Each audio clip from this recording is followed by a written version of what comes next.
নমস্কাৰ বন্ধুসকল, মই হিৰেন। আজি আপোনালোকক এই ভিডিঅ'টোৰ জৰিয়তে আগবঢ়াইছোঁ এই 2025 বৰ্ষৰ এপ্ৰিল মাহটোত এই 12টা ৰাশিয়ে কেনেধৰণৰ ফলাফল দিব আমাক তাৰে সম্পূৰ্ণ তথ্য এই ভিডিঅ'টোৰ জৰিয়তে লাভ কৰিব। প্ৰথমে মোৰ চেনেলটো আপোনালোকে ছাবস্ক্ৰাইব কৰি ল'ব, যাতে মোৰ পিছৰ ভিডিঅ'বিলাক আপোনালোকে সহজে লাভ কৰিব পাৰে। লগতে মোৰ ভিডিঅ' যদি ভাল লাগে তেন্তে লাইক আৰু শ্বেয়াৰ কৰিব, কমেণ্ট কৰি আপোনালোকৰ মনোভাৱ প্ৰকাশ কৰিব। এতিয়া আহক মূল বিষয়লৈ। আজি এই ভিডিঅ'ৰ উদ্দেশ্য হৈছে এই 2025 বৰ্ষৰ এপ্ৰিল মাহটোত এই 12টা ৰাশিয়ে আমাক কেনেধৰণৰ ফলাফল দিব তাৰে সম্পূৰ্ণ তথ্য আগবঢ়াইছোঁ। আপোনালোকক মাহিকী ৰাশিফলৰ বিষয়ে জনাব বিচাৰিছোঁ যে এই মাহ কেনেকুৱা হ'ব তাক লৈ আপুনি নিশ্চয় চিন্তিত। এনে পৰিস্থিতিত আজি আপোনালোকক সকলো সন্দেহৰ অন্ত পেলোৱাৰ লক্ষ্যৰে আপোনাৰ ৰাশি অনুসৰি এই 2025 চনৰ এই মাহটোৰ মাহেকীয়া ৰাশিফলটো আমি আপোনালোকক আগবঢ়াইছোঁ। আপোনাৰ ৰাশিৰ ওপৰত বিভিন্ন গ্ৰহ আৰু নক্ষত্ৰ মণ্ডলৰ প্ৰভাৱ বিবেচনা কৰি আমি প্ৰতিটো ৰাশি অনুসৰি এই 2025 চনৰ এই মাহৰ ৰাশিফলৰ সঠিক ভৱিষ্যতবাণী কৰিছোঁ। এই ভিডিঅ'ৰ জৰিয়তে আপুনি 12টা ৰাশিৰ মাহেকীয়া ৰাশিফল ক্ৰমে লাভ কৰিব। প্ৰতিটো ৰাশি অনুসৰি এই মাহৰ ৰাশিফল জানো আহক আমি এই ভিডিঅ'টোৰ জৰিয়তে। যেতিয়াই এটা মাহ আৰম্ভ হয় তেতিয়াই আমাৰ মনত বহু ধৰণৰ সন্দেহৰ সৃষ্টি হ'বলৈ আৰম্ভ কৰে। কোনোবাই পৰিয়ালৰ প্ৰতি আশংকা, কোনোৱে চাকৰিৰ বাবে চিন্তিত আৰু কোনোৱে স্বাস্থ্যৰ প্ৰতি চিন্তিত যেন লাগে। সকলোৰে সন্দেহ বেলেগ বেলেগ হ'ব পাৰে, কিন্তু ইয়াৰ স্থায়ী সমাধান হ'ল নিজৰ ভৱিষ্যতবাণী আগতীয়াকৈ জনা। এই কাৰণে আপুনিও মাহেকীয়া ৰাশিফলৰ বিষয়ে জানিবলৈ নিশ্চয়কৈ আগ্ৰহী, যাতে আপুনি আগতীয়াকৈ আপোনাৰ ভৱিষ্যতৰ কথা জানিব পাৰে আৰু সেই অনুসৰি আপুনি যাতে নিজকে প্ৰস্তুত কৰিব পাৰে। এতিয়া আগবাঢ়ো মাহেকীয়া ৰাশিফলৰ এই 12টা ৰাশিৰ সম্পূৰ্ণ বৰ্ণন। সৰ্বপ্ৰথম মেষ ৰাশি। পৰিয়ালটোৰ আৰ্থিক অৱস্থাৰ উন্নতি নহ'ব আৰু ঘৰত পৰি থকা পুৰণি গহনাবোৰ বিক্ৰী কৰাৰ কথাও আপুনি ভাবিব পাৰে। আপোনাৰ কৰ্মক্ষেত্ৰত অগ্ৰগতি পাব, কিন্তু ই আপোনাক সন্তুষ্ট নকৰিব। ঘৰত সকলো ঠিকেই থাকিলেও উত্তেজনাৰ পৰিৱেশ থাকিব আৰু পাৰস্পৰিক সম্পৰ্কত দূৰত্ব বাঢ়িব। আপোনাৰ স্বভাৱো খঙাল হৈ থাকিব পাৰে। প্ৰেম জীৱনটো তিক্ততা থাকিব। তৃতীয় ব্যক্তিয়ে ৰিষ্ট সৃষ্টি কৰাৰ চেষ্টা কৰিব, কিন্তু আপুনি আপোনাৰ সঙ্গীৰ পৰা সম্পূৰ্ণ সমৰ্থন পাব। পাৰস্পৰিক বুজাবুজিৰ জৰিয়তে বিষয়টো সমাধান হ'ব আৰু কোনো ডাঙৰ সমস্যা নহ'ব।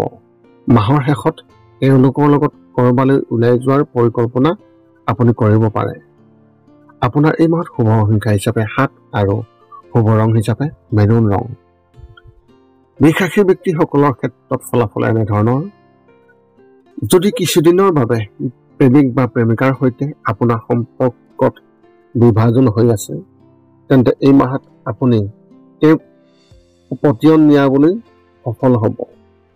যদি আপুনি দীৰ্ঘদিনীয়া অসুখত ভুগি আছে, তেন্তে তাৰ পৰাও আপুনি সকাহ পাব আৰু আগৰ তুলনাত অধিক শক্তিশালী অনুভৱ কৰিব। ধূলিময় ঠাইলৈ যোৱাৰ পৰা বিৰত থাকক। ব্যৱসায়ীসকলৰ কথা ক'বলৈ গ'লে এই মাহত আপুনি আপোনাৰ ব্যৱসায় সম্প্ৰসাৰণৰ সুযোগ পাব আৰু লগতে ক'ৰবাৰ পৰাও ভাল লাভ পাব। বজাৰত বন্ধু বান্ধৱীৰ পৰাও সম্পূৰ্ণ সমৰ্থন লাভ কৰিব আৰু আপোনাৰ চাৰিওফালে ইতিবাচক পৰিৱেশৰ সৃষ্টি হ'ব। আপোনাৰ চাকৰিটোত সুবিধা পোৱাৰ লক্ষণ দেখিবলৈ পোৱা গৈছে আৰু সকলোৱে আপোনাৰ কামত সুখী যেন লাগিব। আপোনাৰ এই মাহত শুভ সংখ্যা হিচাপে 3 আৰু শুভ ৰং হিচাপে ধূসৰ। মিথুন ৰাশি ব্যক্তিসকলৰ ক্ষেত্ৰত এনেধৰণৰ ফলাফল। আপোনাৰ পৰিয়ালটোৰ আৰ্থিক সংকট দূৰ হ'ব যদিও কিবা নতুন সমস্যাৰ সৃষ্টি হ'ব পাৰে। আপোনাৰ পৰিয়ালৰ সদস্যসকলে কিবা এটা কথাত চিন্তিত হ'ব আৰু আপোনাৰো কাৰোবাৰ লগত কিছু মতানৈক্য হ'ব পাৰে। কৰ্মক্ষেত্ৰত পদোন্নতি হ'ব যদিও কিছু কাৰণত ইয়াৰ সুবিধা ল'ব নোৱাৰিব। এই মাহত ছাত্ৰ ছাত্ৰীসকলে পঢ়া শুনাত মনোনিৱেশ কৰিব লাগিব, অন্যথা পৰিস্থিতি অধিক বেয়া হ'ব, যিটো পিছত নিয়ন্ত্ৰণ কৰিব নোৱাৰিব। যদি আপুনি প্ৰতিযোগিতামূলক পৰীক্ষাৰ বাবে প্ৰস্তুতি চলাই আছে, তেন্তে এই মাহত সাৱধানে প্ৰস্তুতি চলাওক আৰু কোনো সুযোগ পিছলি যাবলৈ নিদিব। ভৱিষ্যতৰ প্ৰতি আশাবাদী আৰু বৰ্তমানৰ প্ৰতি আশংকাশীল হওক। শুভ সংখ্যা হিচাপে আপোনাৰ 8 আৰু শুভ ৰং হিচাপে আপুনি এই মাহত বাদামী ৰং ব্যৱহাৰ কৰিব পাৰে। কৰ্কট ৰাশিৰ ক্ষেত্ৰত ফলাফল এনেধৰণৰ। এই মাহত চন্দ্ৰই ভাল যোগৰ সৃষ্টি কৰিছে, যাৰ ফলত আপোনাৰ পত্নীৰ সৈতে আপোনাৰ সম্পৰ্ক অধিক শক্তিশালী হ'ব। মাৰ লগত ক'ৰবাত ওলাই যোৱাৰ পৰিকল্পনা কৰিব পাৰি। যদি আপুনি কাৰোবাৰ লগত প্ৰেমৰ সম্পৰ্কত আছে, তেন্তে তেওঁলোকে বিশেষ কিবা এটা কৰিবলৈ চেষ্টা কৰিব, যিটো আপোনাক সুখী কৰিব। আপোনাৰ চাকৰিটোৰ প্ৰতি আপুনি আশাবাদী হৈ থাকিব আৰু সকলোৰে আপোনাৰ ওপৰত আস্থা থাকিব। অফিচত কিছুমান গুৰুত্বপূৰ্ণ কামো পাব পাৰে, যিবোৰ আপুনি ভালদৰে সম্পূৰ্ণ কৰিব। প্ৰথম অৱস্থাত ব্যৱসায়ত কিছু লোকচান হ'ব যদিও লাহে লাহে লাভলৈ পৰিণত হ'ব। আপোনাৰ শুভ সংখ্যা হিচাপে এই মাহত 1 আৰু শুভ ৰং হিচাপে গোলাপী ৰং ব্যৱহাৰ কৰিব। সিংহ ৰাশিৰ ক্ষেত্ৰত ফলাফল এনেধৰণৰ। যদি আপুনি ষ্টক মাৰ্কেটত ধন বিনিয়োগ কৰিছে, তেন্তে তাত লোকচানৰ সন্মুখীন হ'ব লাগিব।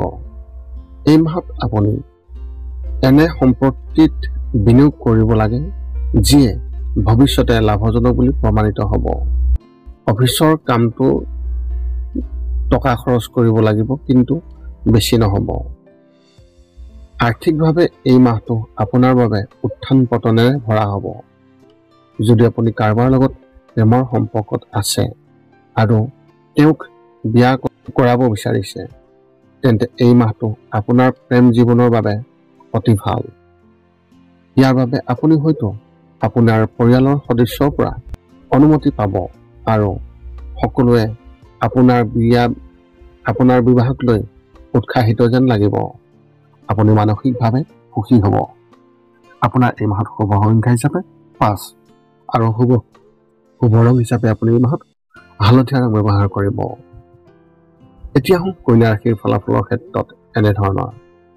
আপুনি আপোনাৰ ব্যক্তিগত সমস্যাসমূহ আপোনাৰ ভাই বা ভনীয়েকৰ সৈতে শ্বেয়াৰ কৰাৰ সুযোগ পাব আৰু তেওঁলোকৰ সহায় ইয়াত আপোনাৰ বাবে অতি উপযোগী হ'ব।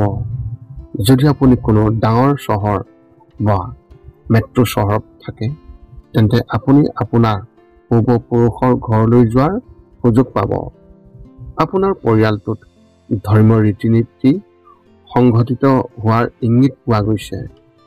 বিবাহিত জীৱনত কিছুমান বিষয়ক লৈ সংঘাত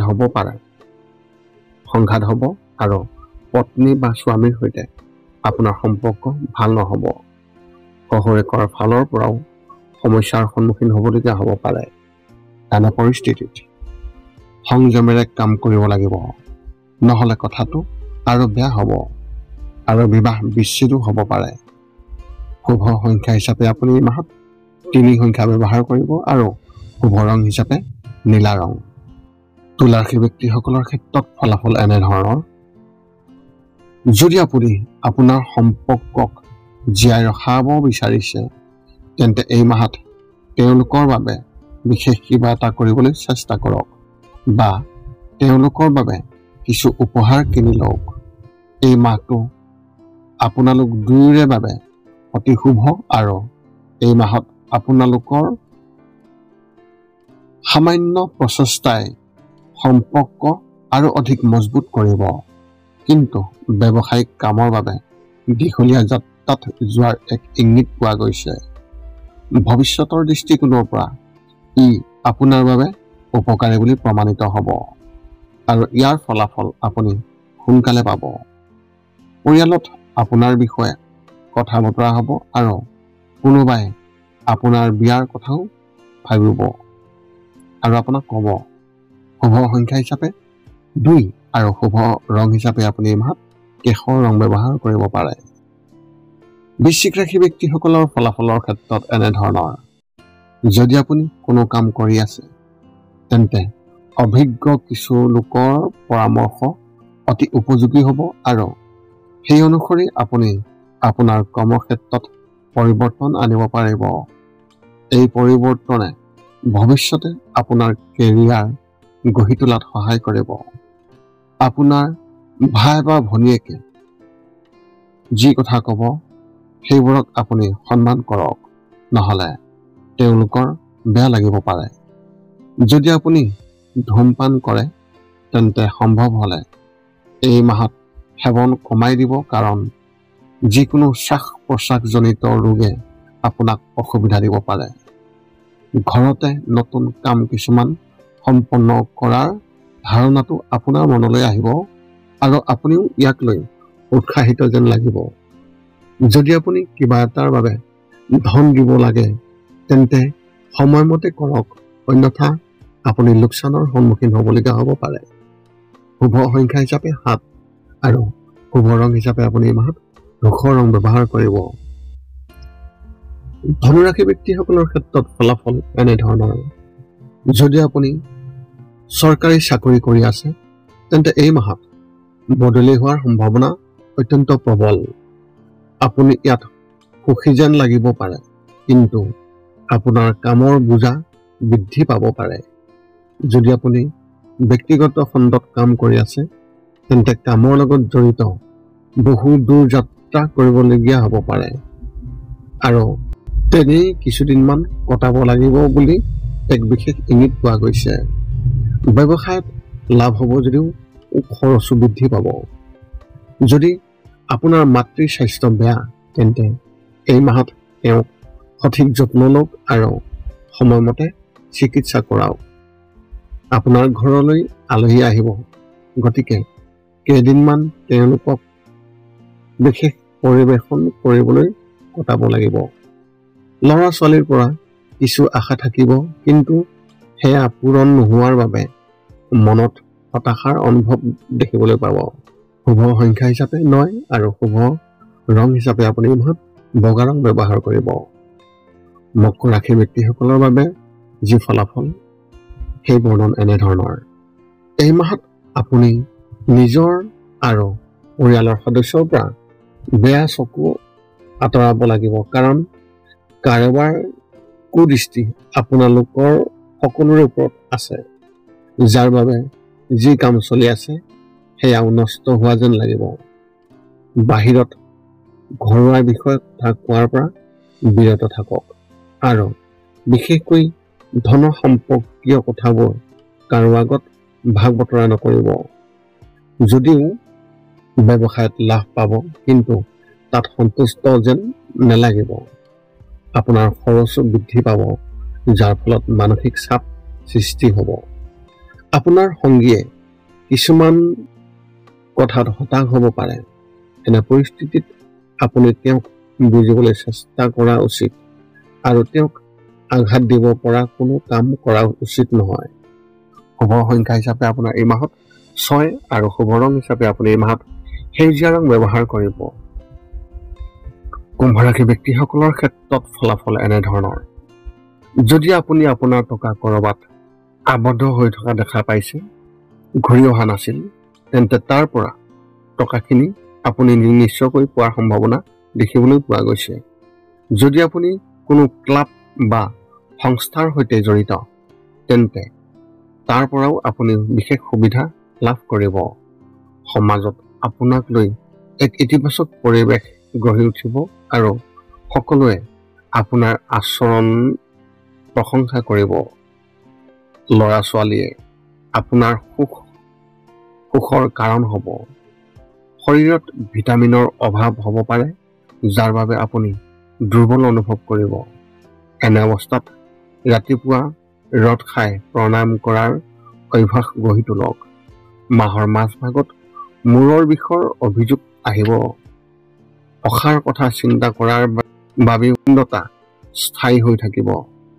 কৃষিৰ ক্ষেত্ৰত আপুনি সুবিধা লাভ কৰিব। শুভ সংখ্যা হিচাপে 2 আৰু শুভ ৰং হিচাপে আপুনি এই মাহত কমলা ৰং ব্যৱহাৰ কৰিব পাৰে। অৱশেষত মীন ৰাশি ব্যক্তিসকলৰ ক্ষেত্ৰত ফলাফল এনেধৰণৰ। আপুনি কামৰ সৈতে জড়িত সিদ্ধান্ত ল'ব পাৰে, যিটো পিছলৈ ভুল বুলি প্ৰমাণিত হ'ব। এনে পৰিস্থিতিত কোনো কাম কৰিবলৈ খৰখেদা কৰাটো পৰিহাৰ কৰি ভালদৰে বিবেচনা কৰিহে সিদ্ধান্ত ল'ব।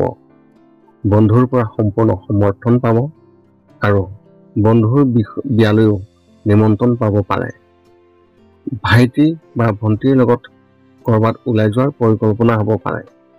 ল'ৰা ছোৱালীবোৰ যদি কলেজত আছে তেন্তে ভ্ৰমণলৈ পঠিয়াবলৈও টকা খৰচ হ'ব। ঘৰৰ আৰ্থিক অৱস্থা ভাল হ'ব যদিও খৰচো বৃদ্ধি পাব। স্বাস্থ্যৰ যত্ন লওক আৰু বাহিৰৰ খাদ্য নাখাব। বজাৰত কাৰোবাৰ প্ৰতি শত্ৰুতা গঢ় লৈ উঠিব আৰু আনকি নতুন শত্ৰু গঢ়ি তুলিব পাৰে। পুৰণি গ্ৰাহকেও আপোনাক পৰিত্যাগ কৰিব পাৰে। আপোনাৰ এই মাহত শুভ সংখ্যা হিচাপে 4 আৰু শুভ ৰং হিচাপে আপুনি এই মাহত আকাশী নীলা ৰং ব্যৱহাৰ কৰিব পাৰে। যদি মোৰ ভিডিঅ'টো ভাল লাগিল তেন্তে লাইক শ্বেয়াৰ কমেণ্ট কৰিব। চেনেলটো ছাবস্ক্ৰাইব কৰি থ'ব যাতে আমি পুনৰ লগ পাম অন্য এটা ভিডিঅ'ত এই চেনেলৰ জৰিয়তে। এই আছিল এই 2025 বৰ্ষৰ এপ্ৰিল মাহটোত লাভ কৰিবলগীয়া সম্পূৰ্ণ 12টা ৰাশিৰ ফলাফল। যদি আপোনাৰ মনত এতিয়াও জ্যোতিষ সম্বন্ধীয় কিবা প্ৰশ্ন আছে তেন্তে আপুনি আমাক আপোনাৰ প্ৰশ্ন এই ভিডিঅ'ৰ তলত কমেণ্ট কৰি আমাক অৱগত কৰাওক আৰু আমি আপোনালোকৰ প্ৰশ্নৰ উত্তৰ অতি সোনকালে দিবলৈ আমি সকলো সময়তে সাজু থাকোঁ। পুনৰ লগ পাম অন্য এটা ভিডিঅ'ত। আজিলৈ ধন্যবাদ।